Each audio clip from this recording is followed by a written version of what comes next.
તરણેતરના મેળાના આજે બીજા દિવસે મોટી સંખ્યામાં લોકોએ મેળાની મજા માણી હતી। મેળામાં ભજન, ભોજન અને ભક્તિનો સમન્વય જોવા મળી રહ્યો છે।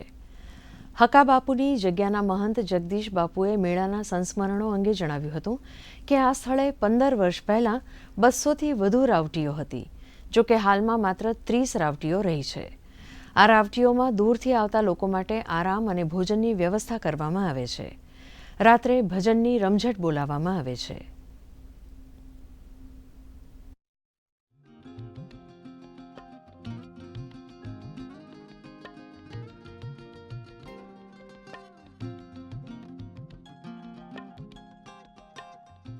આ તરણેતરના મેળાની અંદર અમે 4-5 પેઢીથી જે 100-150 વર્ષથી આપણે આ જીંદુડા હકા બાપાની રાવટી આવે છે અને આ તરણેતરના મેળાની અંદર આ મેળો ખરેખર તો સંતોનો રાવટીનો મેળો હતો। આ મેળો હતો પછી સમય અનુસાર ધીમે ધીમે લોક મેળામાં પરિવર્તન થયું।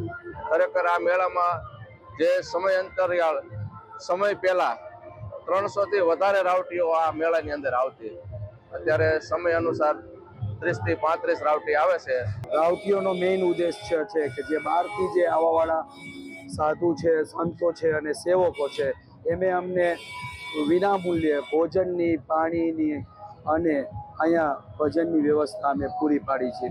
અત્યારે અલગ અલગ જગ્યાએથી છેલ્લી 40 રાવટીઓ આવે છે અને અમે છેલ્લા વર્ષે અમને ગુજરાત ગવર્મેન્ટ તરફથી અમને 3જા નંબરનું ઇનામ પણ મળેલું છે।